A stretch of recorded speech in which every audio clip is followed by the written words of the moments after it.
Welcome all. Recent advances in pulp vitality test.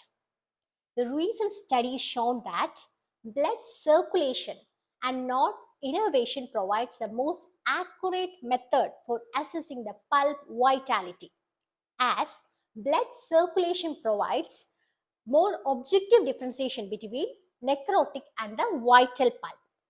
Hence, today we are discussing about the blood flow determining devices in the pulp vitality test. So let's start. So what are the recent advances in pulp vitality test? Pulp oximeter, laser Doppler flowmeter, dual wavelength spectrometer, transmitted light photoplethysmography, 133 xenon isotope. Pulse oximeter, it is an oxygen saturation monitoring device. It is entirely an objective test requiring no subjective response from the patient.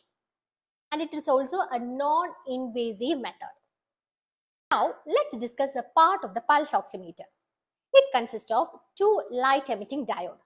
One that transmits the red light, that is 640 nanometer, and the other that transmits the infrared light, that is 940 nanometer. It also has a photo detector on the opposite side of the vascular bed.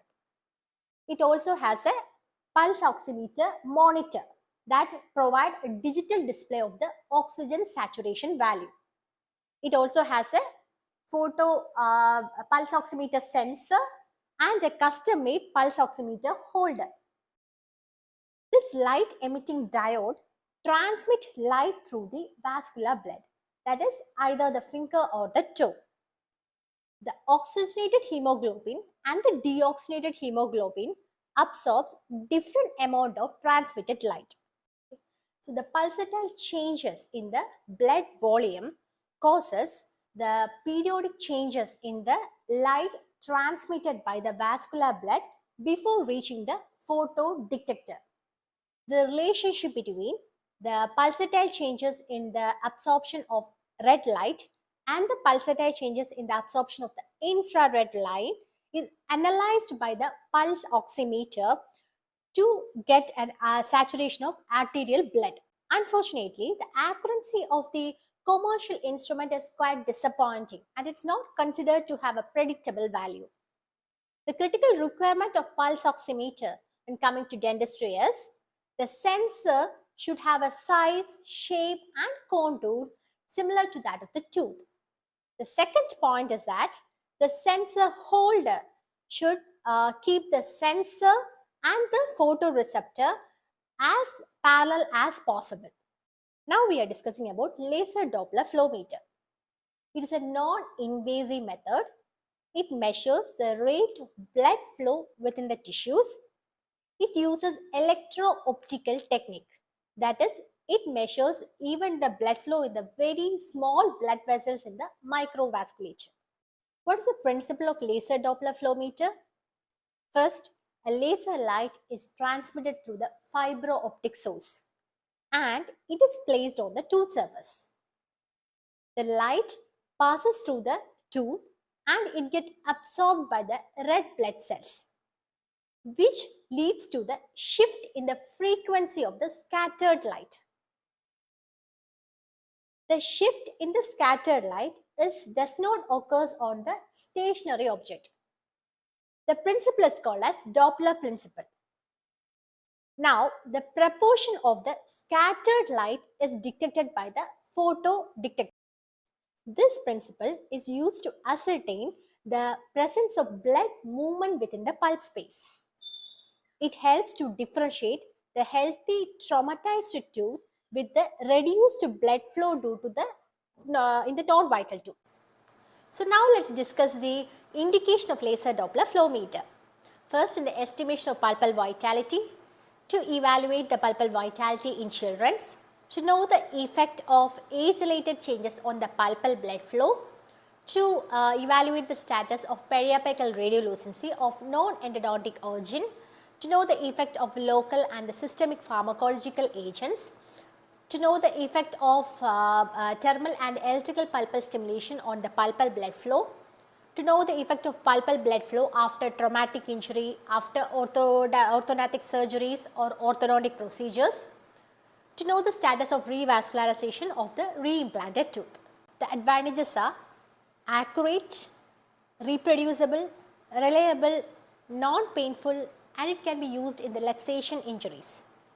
The limitations are the device is expensive, the sensor should be maintained motionless, laser beam must interfere with the moving cells within the pulp vasculature, the blood pigments within the discolored crown can interfere with the laser light transmission.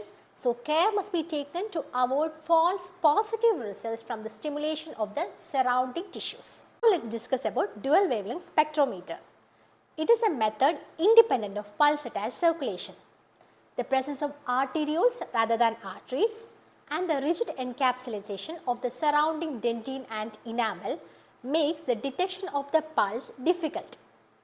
This method measures the oxygen saturation in the capillary bed rather than the supplying vessels.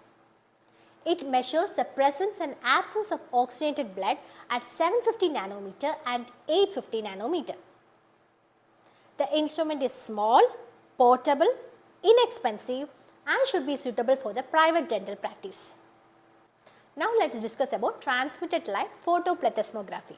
It uses optical measurement technique to measure the blood volume changes in the microvasculature bed of the tissue. It consists of a light source that transmits light and the photodetector that measures the variations. It is a non-invasive method to detect the blood flow, has been found successful in both the animal studies and the human studies. It is also proposed that it incurs less signal contamination from the periodontal tissues when compared to the laser Doppler flowmeter.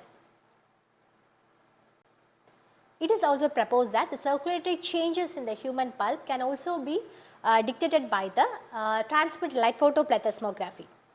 The hemoglobin absorbs the light and the unabsorbed light passes through the tooth, which is detected by the receptor. Next is 133 xenon radioisotope.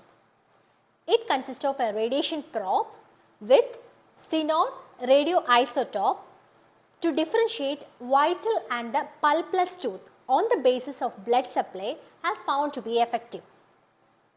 There are several limitations like it is expensive, restricted on human and the special licensing is required. Hope you all like this video. Please subscribe to my channel so that you will get notified once I upload my next video, and see you all soon with another interesting topic.